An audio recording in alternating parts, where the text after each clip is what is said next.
और अब चलिए बुलेटिन की शुरुआत करते हैं इस वक्त की बड़ी खबर के साथ। बालाघाट तैयारी जहां पे सुरक्षा बलों और नक्सलियों के बीच मुठभेड़ हुई। मुठभेड़ में 3 नक्सलियों को जवानों ने ढेर किया है। मुठभेड़ में कुछ नक्सली भी घायल हुए हैं। घायल नक्सली जंगल का फायदा उठाकर भागने में कामयाब रहे। घायल नक्सलियों की खोज के लिए सर्च ऑपरेशन जारी है। नक्सलियों के पास से हथियार और कई सामान जब्त किया गया है। तो एक बार फिर से यहाँ पे जवानों और नक्सलियों के बीच मुठभेड़, जिसमें 3 नक्सलियों को ढेर किया गया है। और आपको बता दें कि कई नक्सली घायल हुए हैं। अभी भी इलाके में सर्चिंग ऑपरेशन जारी है।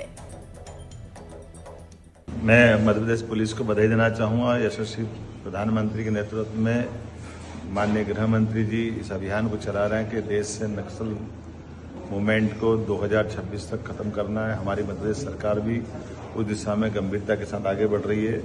आज बालाघाट के अंदर 3 महिला नक्सली मारे गए, जिनके पास में हथियार भी बरामद हुए हैं और बाकी नक्सलियों के साथ पुलिस की मुठभेड़ चल रही है। ये मध्य प्रदेश पुलिस का बड़ा एक तरह से हमारी अपनी उस नीति का बड़ा हिस्सा है, जिसके बलबूते पर हमारे राज्य के अंदर किसी भी कोई नक्सलवादी आतंकवादियों को कोई जगह नहीं होगी और जान की बाजी लगा करके हमारी पुलिस काम कर रही है।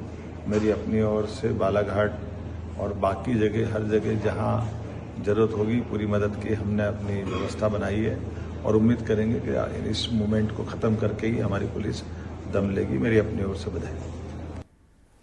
रुपेश श्रीवास्तव फोन लाइन पर जुड़े हैं ज्यादा जानकारी के साथ। रुपेश, क्या जानकारी इस मुठभेड़ को लेकर? जी, ये बालाघाट जिले का गढ़ी क्षेत्र कहलाता है, जिसमें जिला बल और हार्ड फोर्स जवान जब नक्सलियों का सर्चिंग कर रहे थे तभी इन्हें 3 हार्डकोर नक्सलियों को इनका इनकाउंटर हुआ और 3 महिला हार्डकोर नक्सली इसमें इनकी मृत्यु हुई है। और इनके पास से एक इंसास राइफल, एक SLR और एक 303 की राइफल जब्त की गई है और मुठभेड़ के बाद अभी फिलहाल में सर्चिंग जारी है। रुपेश, जिन नक्सलियों को ढेर किया गया है वो किस कैडर के थे, क्या जानकारी उनको लेकर? देखिए, अभी चूंकि ज्यादा देर का मामला नहीं है, पुलिस बताने में उतना अभी लोगों वरिष्ठ अधिकारियों को फोन लग नहीं पा रहा है, क्योंकि घटनास्थल पे है और घटनास्थल काफी घने जंगल के बीच में है, इसलिए संपर्क नहीं हो पा रहा है, ना ही कोई वीडियो फुटेज आ पा रहे हैं। लेकिन ऐसी जानकारी मिली कि तीनों महिला नक्सली हार्डकोर नक्सली थी। ठीक है, बहुत बहुत शुक्रिया रुपेश जानकारी देने के लिए आपका। एक और बड़ी खबर का रुख करते हैं मुरैना से आ रही, जहां पे यात्री बस और ट्रैक्टर में जोरदार टक्कर हुई है और 2 लोगों की मौत की खबर निकलकर सामने आई। 8 से ज्यादा लोग घायल बताए जा रहे हैं। सतनगर गांव के सामने नेशनल हाईवे पर यह हादसा हुआ है। सभी घायलों को अस्पताल में भर्ती कराया गया है। ये बड़ी जानकारी, जहां पर देखिए मुरैना में यात्री बस और ट्रैक्टर में जोरदार टक्कर हुई है। 2 लोगों की मौत की खबर और 8 से ज्यादा लोग घायल बताए जा रहे हैं। संतनगर गांव के सामने नेशनल हाईवे पर यह हादसा पेश आया है, जहां पे आपको बता दें कि सभी घायलों को अस्पताल में भर्ती कराया गया है। घटनास्थल की तस्वीरें आपके टेलीविजन स्क्रीन पर। 2 लोगों की दर्दनाक मौत, जिसके बाद से इस हादसे के बाद अफरा तफरी का माहौल। सभी घायलों को आनन फानन में नजदीकी अस्पताल में भर्ती कराया गया है। बस और ट्रैक्टर में जोरदार टक्कर और घटनास्थल की तस्वीरें भी हम आपको दिखा रहे हैं। संतनगर गांव के सामने नेशनल हाईवे पर यह हादसा पेश आया है।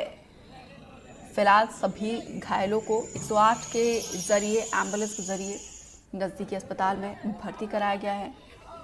8 से ज्यादा लोग घायल बताए जा रहे हैं। संतनगर गांव के सामने नेशनल हाईवे पर यह भीषण सड़क हादसा। कहाँ के रहने वाले हो? ये एक्सीडेंट जो ट्रैक्टर से हुआ है वो कहाँ से आ रहा था, कहाँ जा रहा था? तो क्या था इसमें? लोग बैठे हुए थे? लोग खत्म हो गए ना, और पूरा सामान था उसमें। क्या करके आ रहे थे? गाँव में से लौट के आ रहे थे। कितने लोग घायल हुए? लोग खत्म हो गए, 2 घायल है।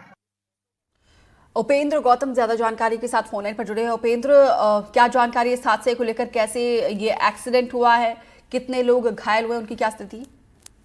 ये बताइए, घायलों को कैलारस के चिकित्सालय में भेजा गया है, जहां चिकित्सकों द्वारा उनका उपचार किया गया है। वहीं प्रशासन और पुलिस मौके पर पहुंच गई है। मैं आपको बता दूं कि ये कुलौली गांव जो कि सबलगढ़ तहसील क्षेत्र अंतर्गत आता है, वहां की एक बारात कैलारस क्षेत्र के खीरी गांव में गई थी और बारात आज वापस लौट रही थी ट्रैक्टर ट्रॉली से। जैसे ही ये कैलारस थाना क्षेत्र अंतर्गत संत नगर पर पहुंची, ये जो रोड है वो national highway Tonk to Chirgaon के अंतर्गत आता है। सेमई गांव के पास जैसे ही ट्रैक्टर पहुंचा, सबलगढ़ की तरफ से आ रही एक बस आमने सामने में भिड़ंत हो गई, जिसमें कि ट्रैक्टर में बैठे 2 लोग मौके पर ही मृत हो गए। वहीं 8 से 10 लोग घायल हो गए। जानकारी मिलते ही पुलिस प्रशासन के अधिकारी मौके पर पहुंच गए। वहीं ग्रामीणों की सहायता से घायलों को कैलारस चिकित्सालय में पहुंचाया गया है, जहां उनका चिकित्सकों द्वारा उपचार किया जा रहा है। जी, इन 8 लोग जो घायल हुए हैं उनमें कौन कौन शामिल है और उनकी क्या स्थिति है? डॉक्टर के द्वारा क्या कहा गया? अभी हम मौके से लौट रहे हैं, हम चिकित्सालय पहुंच रहे हैं, उसके बाद में जो स्थिति है वो बताएंगे। लेकिन कुछ गंभीर लोगों को मुरैना जिला चिकित्सालय में रेफर किए जाने की तैयारी की जा रही है। जी उपेंद्र, बस में कितने लोग सवार थे? देखिए, बस में 40 से 45 सवारी थी, लेकिन ट्रैक्टर ट्रॉली में कम से कम 20 से 22 लोग बैठे हुए थे, जिनमें से कुछ लोग हल्के घायल हुए हैं, कुछ लोग बिल्कुल सुरक्षित बच गए हैं। लेकिन आमने सामने की भिड़ंत में बस और ट्रैक्टर दोनों एक मकान के किनारे पर जाकर रुक गए। वहीं ट्रैक्टर नाले में जाके आधा लटक गया, यानी कि जो बड़ी मुश्किल से जो लोग सुरक्षित बचे हैं उन पर ईश्वर की कृपा मानी जा रही है। लेकिन आसपास के जो लोग थे, संतनगर निवासियों द्वारा, कुछ राहगीरों द्वारा इन लोगों को ट्रैक्टर ट्रॉली से और बसों से बाहर निकाला गया। लेकिन बस की जो सवारी थी वो सभी की सभी सुरक्षित बाहर निकल आई हैं। जी, बहुत बहुत शुक्रिया विस्तार से जानकारी देने के लिए।